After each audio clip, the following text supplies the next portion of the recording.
Situation है, शोचनीय और चिंताजनक स्थिति है इंटरनल गवर्नेंस के तो लिए, मैं वही जहां तक समझना चाह रहा हूं बांग्लादेश मनन की जी कि बात है। अब इस सिचुएशन में और जाहिर है इस तरह की सिचुएशन का ही फायदा चीन उठाता है।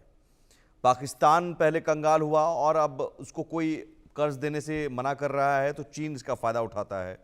क्या इस तरह की सिचुएशन का फायदा अब चीन उठा सकता है कि साहब ठीक है, तुमको मैं कर्ज दे रहा हूं, तुम्हें तुम बकाया भुगतान करो, बिजली उठाओ और साथ ही साथ जो भी मदद है वो लो हमसे, लेकिन अपनी ज़मीन का इस्तेमाल करने दो, सेंट मार्टिन द्वीप हमें दे दो। क्या इस तरह की सिचुएशन हो सकता है? जी बिल्कुल, ऐसी सिचुएशन सामने आ सकती है। और बांग्लादेश पावर डेवलपमेंट बोर्ड को हम देखें तो उन्होंने पे नहीं किया है पावर इंटरनेशनल पावर प्रोड्यूसर्स को, आईपीपी को, और पेट्रो बांग्लादेश को, और बांग्लादेश गैस को, जिसके चलते स्थिति वहां पर बहुत खराब है। और तो उसमें मैं ये कहना चाहूंगा कि जब भी आपकी इंटरनल सिक्योरिटी, आपकी आंतरिक सुरक्षा और आपकी गवर्नेंस के ऊपर क्वेश्चन मार्क उठते हैं, और जो जनमानस है, जो पॉपुलर सिटीजन है, आपका ऑर्डिनरी सिटीजन, उसको परेशानी होती है, तो विदेशी ताकतें जैसे कि पाकिस्तान और चाइना पूरी तरीके से संक्रमण करेंगे बांग्लादेश में, और कोशिश करेंगे कि भारत के थ्रू, नॉर्थ ईस्टर्न स्टेट्स के थ्रू, जहां पर इंसर्जेंसी में भी इन लोगों का हाथ है, ये लोग बांग्लादेश की स्थिति को खराब करें, और जी। खराब कर ही चुके हैं। क्योंकि जो तख्ता पलट हुआ वहां पर, उसमें कहीं ना कहीं डेमोक्रेट्स के साथ पाकिस्तानी डीप स्टेट का भी हाथ था।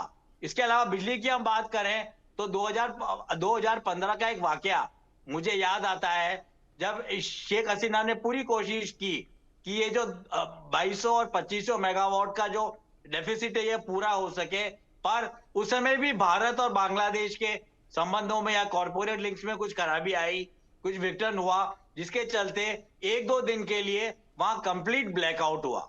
तो ऐसा लगता है कि कई क्षेत्रों में, बांग्लादेश के कई क्षेत्रों में कंप्लीट ब्लैकआउट की स्थिति आ सकती है। और अभी तक तो जब सर्दी होती है हाँ। तो एयर कंडीशनर्स बंद होते हैं, तो बिजली की आपूर्ति में ज्यादा परेशानी नहीं होती। जी। पर जब गर्मी आएगी, और जैसा कि पहले बताया जा चुका है, ज्यादा ठंड नहीं पड़ती बांग्लादेश में। कोस्टल कोस्टल कंट्री है, और क्लाइमेट वहां का इक्वेटोरियल रहता है, कि इक्वेटर भी पास में से ही गुजरता है बांग्लादेश के। तो जब गर्मी आएगी तो और भी जो जो डिमांड है ऊर्जा की, वो बढ़ेगी। जी। इसको हम कंपेयर कर सकते हैं यूक्रेन से। यूक्रेन और जो रूस का जो युद्ध हुआ, जो रूस का इन्वेजन हुआ यूक्रेन में, उस पे ये बात पूरी तरीके से सामने आई कि यूरोपियन कंट्रीज ने फिर भी अपने संबंध, सैंक्शंस पूरे नहीं लगाए। अमेरिका ने पूरे सैंक्शंस लगाए रशिया के ऊपर, पर क्योंकि जो बिजली का जो आपूर्ति है वो रशिया से बहुत बड़ी मात्रा में यूरोप की होती है, तो वहां पर वार्मिंग होती है। हम लोग थर्ड वर्ल्ड देश के लोग हैं, हमारे घरों में नेचुरल एयर कंडीशनर तो होते हैं, पर वार्मिंग की कोई व्यवस्था, लकड़ी के परकच्चे के मकान नहीं होते, पर यूरोप में होते हैं। तो उसमें यह बात देखी गई कि यूरोप को भी अपने घुटने उनको सरेंडर करना पड़ा, जी। और उन्होंने रशिया के साथ दोस्ती निभाई काफी देर तक, काफी दिनों तो तक। एग्जैक्टली तो वैसी स्थिति एग्जैक्टली गर्मी में जरूरत कहीं जरूरत बांग्लादेश में ना ऐसी हो जाए, चीज है। ये एक बड़ा ही चिंताजनक जी। और शोचनीय विषय है। बिल्कुल। मैं और यहाँ पे ये कहना ज़रूरत चाहूंगा। मुझे लगता है कि बिजली, पानी और भोजन, ये तीन चीज़ अगर ना मिले तो फिर सर्वाइवल बहुत मुश्किल है आज की तारीख में। ऐसे में जनरल साहब, बांग्लादेश की जनता फिर क्यों भुगते मोहम्मद यूनूस की गलती को?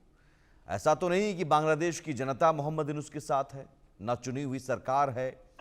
और जिस आंदोलन के बाद शेख हसीना को हटाया गया, क्या फिर से उस तरह के आंदोलन की स्थिति बन सकती है? लोग सड़कों पर उतर सकते हैं, खाने को नहीं मिलेंगे, नौकरियां जा रही हैं अमेरिकी फंडिंग खत्म होने के बाद, महंगाई चरम पर है और अब बिजली भी नहीं आएगी।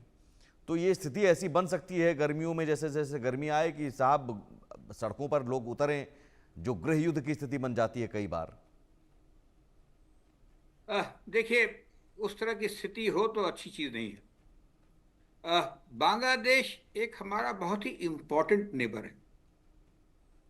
आप किसी और नेबर से इसकी तुलना करें तो देखने में लगता है करीब 80 से 85% उसकी चौहद्दी में हम घेरे हुए हैं और हमारे उसके संपर्क बहुत नजदीक के हैं।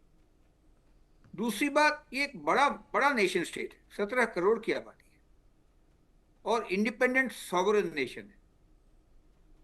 तो हम नेबर है, स्टेबिलिटी नहीं है तो थोड़ा चिंता का विषय है। और हमारी सिक्योरिटी कैलकुलस में, फॉरेन पॉलिसी में, इकोनॉमिक पॉलिसी में, मिलिट्री अफेयर्स में इसका ध्यान जरूर रहेगा और जी। होगा। लेकिन उससे ज्यादा हमको ऐसी कोई चिंता करने की जरूरत नहीं है। अगर आप ह्यूमन डेवलपमेंट इंडेक्स भी देखते हैं तो हमसे ऊपर रहा है। और ज्यादा इंपॉर्टेंट ये है, जो हमारा नेबर है उसके लोग से हमारा रिश्ता बहुत अच्छा होना चाहिए, क्योंकि हम लोग नेबर सेंचुरी तक रहेंगे। सरकारें आएंगी और जाएंगी, वो उनका अंदर का मामला है। हाँ, हमें परेशानी हो सकती, तो हमें क्या करना चाहिए वो उसको ध्यान में रखना चाहिए। बात सही है कि यूनुस आए थे तो एक इंटरिम बंदोबस्त था, कुछ दिनों के अंदर, कुछ महीनों के अंदर या साल भर के अंदर एक वहां पे एक डेमोक्रेटिक सरकार चुन के आ जानी चाहिए। जी। पिछले 6 महीने में तो इस तरह का, या 5-6 महीने में उसके इस तरह का कोई अंदेशा मिला नहीं। ना उन्होंने कोई इसके लिए कोई टाइम टेबल बिछाया है, ना कोई सिस्टम ठीक किया है या इलेक्शन कमीशन को बताया है। तो वो उस मामले में ढीले चल रहे हैं। लेकिन ये एक दूसरी बात जो बहुत इंपॉर्टेंट है, वहां पे पावर वैक्यूम है। चुनी हुई सरकार बर्खास्त हो गई, एडवाइजर आ गए हैं, कोई इंटरिम गवर्नमेंट चल रहा है, चला रही है सरकार को। और जो इंडिया के एलिमेंट्स जो इनमिकल हैं, जो अगेंस्ट हैं, जो जिहादी हैं, जो एक्सट्रीम मुस्लिम्स हैं, वो एक्टिव हो गए हैं। उनकी आबादी, उनकी संख्या 2-3% ही होगी, मगर उनकी आवाज़ ज़्यादा सुनाई दे रही है। देखते में ये लगता है वो एंटी हिंदू हो गए हैं बहुत मात्रा में और उस प्रकार की गड़बड़ी कर रहे हैं। वो संबंध बढ़ा रहे हैं पाकिस्तान के साथ। जी। हाल में पाकिस्तान के ISI का वहाँ पे दौरा हुआ था और वो भी क्वाइटली पीछे के रास्ते से। तो ये सब को ध्यान में ये हमें लगता है कि हमें कोई ऐसा काम नहीं करना चाहिए बड़े नेबर के हैसियत से जो इन छोटी मोटी जो ताकतें हैं उनको और बढ़ावा दे, जो हमारी इनमिकल हैं। हमारी दुश्मनी उनके इनमिकल एलिमेंट से है, उनके पॉलिसीज से है, उनके लोगों से नहीं है। और ये हम देख चुके हैं। 10 साल पहले जब नेपाल का जो कॉन्स्टिट्यूशन बनना था, हम लोगों ने नाकाबंदी की थी हिंदुस्तान में, तेल और नमक वगैरह बंद किया था। उसका छाप अभी भी, उसकी परछाई अभी भी नेपाल के लोगों के पास में है। हमने उससे सबक सीखा है। आपको याद होगा जब मालदीव्स के मुइज़ी साहब का जब इलेक्शन हुआ था, वो एंटी इलेक्शन प्लान पे जीत के आए थे और पहला कंट्री जो उन्होंने विजिट किया था वो चीन था, क्योंकि चीन के समर्थक थे। लेकिन पिछले 2.5 साल में अगर आप देखेंगे तो स्थिति काफ़ी बदली हो गई है इंडिया के मैच्योर एक्शन से, कि हमारी डिप्लोमेसी बरकरार है। और कल का जो बजट भी पेश हुआ है जी। उसके अंदर मालदीव में सहायता जो है पिछले साल से कई गुना ज्यादा बढ़ा दी गई। लेकिन सवाल जहां तक आप चीन जिस का तरफ सवाल इशारा है, कर रहे हैं जनरल साहब, जहां तक एक से खत्म कर दें, जी। जहां तक चीन का सवाल है, चीन का इंटरेस्ट सेल्फ इंटरेस्ट है। वो पैसा ग्रांट में नहीं देता है, वो पैसा लोन पे देता है। और लोन नहीं चुकता होने पे वो सॉवरेंटी पे खतरा। वो हमने श्रीलंका में देख रखा है, वो पाकिस्तान में देख रहे हैं और कई सारे अफ्रीकन कंट्री में देख रहे हैं। तो चीन के आने का फायदा तो उठाएंगे, सारे देश उठाते हैं कि वैक्यूम हुआ है तो चल पड़े, उसमें हम थोड़ा सी अपनी छवि तैयार करें, अपना इन्फ्लुएंस बनाए। लेकिन वो सब हम लोग मैनेज करते हैं। चीन और हमारा नेबरहुड है, हमसे बड़ा नेबर है, हमसे स्ट्रॉन्गर नेबर है, लेकिन नेबरहुड में गड़बड़ करते हैं। म्यांमार हो, अभी आपको एग्जाम्पल दिया मालदीव्स को, या फिर श्रीलंका में भी। लेकिन वो चीज़ें संभल जाती हैं, समय बड़ा बलवान है। और पाकिस्तान में देख ही रहे हैं तगड़ा इन्वॉल्वमेंट है सीपेक में। सीपेक जो प्रोजेक्ट है कितना मल्टी बिलियन डॉलर्स है, कितनी परेशानी हो रही है। जी। तो मैं ये कहूंगा कि बांग्लादेश की जो गतिविधियां हैं हम लोग ध्यान कर रहे हैं, उसको देख रहे हैं। और आपको याद होगा पहली पहल भारत सरकार ने की थी, अपने फॉरेन सेक्रेटरी को भेजा था सेठी साहब को, आई थिंक दिसंबर के महीने में। जी। तो बताए थे कि हमारी रेड लाइंस ये है और बाकी हम आपको मदद करेंगे। तो अगर जहां चावल भी भेजा गया, जो हमारे प्राइवेट सेक्टर से भी बिजली भी जा रही है, भुगतान बकाया है, कोई बात नहीं, कुछ अरेंजमेंट किए जाते हैं, इंटरनेशनल अरेंजमेंट है, तो हम लोग सक्षम हैं और ऐसी हेस्ट में हरकत नहीं करेंगे जिससे बांग्लादेश के लोग, बांग्लादेश जो हमारा बहुत ठीक है। इंपॉर्टेंट नेबर है, आगे आने तक के लिए हमारे रिश्ते, तो क्या मनन जी तो ये भी आप सावधानी का। जनरल साहब जो कह रहे हैं, क्या मनन जी आप भी इस बात से सहमत हैं कि भारत को अभी बस, बल्कि इस हालत में अगर बांग्लादेश पहुंच रहा है तो और ज़्यादा मदद करनी चाहिए, बजाय कि चीन इस स्थिति का फायदा उठाए, हम जो मदद कर रहे हैं और उस मदद को और आगे बढ़ाने चाहिए? बिल्कुल। अ, अगर हम साउथ एशिया के कंस्ट्रक्ट को देखें, दक्षिण एशिया के कंस्ट्रक्ट को देखें, तो हम पाएंगे कि भारत ने सभी जो छोटे माइक्रो स्टेट्स हैं, मैं इनको बड़े ही एप्लॉम से कहता हूँ माइक्रो स्टेट्स, जैसे कि श्रीलंका, पाकिस्तान को छोड़ दीजिए, वो हमारा एनिमी स्टेट है, पर नेपाल हुआ, भूटान हुआ, बांग्लादेश हुआ, इन सबके साथ भारत ने एक परिवार के एल्डर ब्रदर की तरह इनको, इन सब देशों को ट्रीट किया।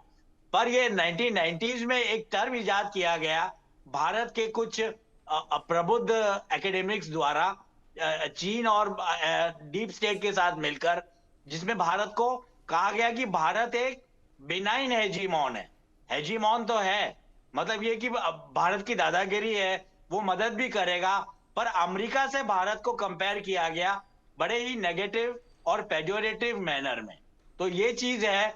पर भारत शिव जी की तरह हम है कि हम लोग विष को पी जाएंगे, हमारी थ्रोट नीली हो जाएगी, और बांग्लादेश एक छोटे कंट्री की तरह कुछ भी उछल कूद करे, हम उसकी मदद जरूर करेंगे। नहीं, लेकिन इसके यहाँ अलावा पर मनन जी आपने अगर जो हम बात की शिवजी वाली बात, मनन जी बांग्लादेश के एक सेकंड में रोकूंगा, एक सेकंड रोकूंगा की सर, बात एक करें, सेकंड रोकूंगा सर, तो मैं बांग्लादेश की जो ग्रिड है, मनन जी पावर एक ग्रिड है, सेकंड। ट्रांसमिशन ग्रिड है, जो उनका डिस्ट्रीब्यूशन ग्रिड मनन है, जी आपने और जो बात कही उसमें उनका एक लाइन में structure- ऐड ऑन करना चाहूंगा। आपने जो बात कही मनन जी, अगर आवाज आ रही तो, आपने जो कही शिवजी बिल्कुल। वाली बात ठीक है, लेकिन अगर ज्यादा कोई उछल कूद करने लगे तो फिर तीसरा नेत्र भी खोलना पड़ता है। नहीं, बिल्कुल आपकी बात सही है। ज्यादा उछल कूद करने लगे तो भारत के लिए चिंता का विषय है। इसमें मैं ये नहीं कह रहा कि बांग्लादेशी सेना, ये चिंता का विषय जरूर है, क्योंकि बांग्लादेशी सेना हमारे ऊपर चढ़ आएगी, या 1971 वॉर की तरह पाकिस्तान का कोई मिलिट्री इन्वॉल्वमेंट हो जाएगा, या चीन कुछ करेगा। पर फिर भी अगर आपका पड़ोसी देश अनस्टेबल है, पॉलिटिकल वायलेंस है वहां पर, वो, और वहां पे पॉलिटिकल स्ट्रक्चर्स करीब करीब कोलैप्स कर गए हैं, और आपकी अब न्यू दिल्ली को पता ही नहीं है, हमारे हुक्मरानों को पता ही नहीं है कि मोहम्मद यूनुस के अलावा वहां पर कौन से नॉन स्टेट फोर्सेस हैं जिनसे कॉन्फेबुलेट किया जाए, बातचीत की जाए, नेगोशिएट किया जाए, कि ताकि अमन चैन रहे बॉर्डर पे। बिल्कुल। तो और ऐसी मनन स्थिति जी में आपने भारत को जो सजग कहा और रहना जनरल बहुत साहब ने जो जरूरी कहा है। और उससे बॉर्डर की, रिलेटेड एक बड़ी खबर आ रही है। जनरल साहब जो कह रहे हैं कि ठीक है हम मदद करते रहेंगे, या फिर हम शिवजी की तरह जहर पीते रहेंगे लेकिन हम मदद करते रहेंगे। मदद अभी हम कर रहे हैं, क्योंकि हमें, हमारी दुश्मनी बांग्लादेश के लोगों से नहीं है। वहां अगर चंद कट्टरपंथी या मूर्ख अगर बैठे हुए हैं शासन में, जिन्हें ये समझ में नहीं आता कि भारत से दुश्मनी अपने पैर पर कुल्हाड़ी मारना है, तो उसका खामियाजा वहां के लोग क्यों भुगते हैं। तो हम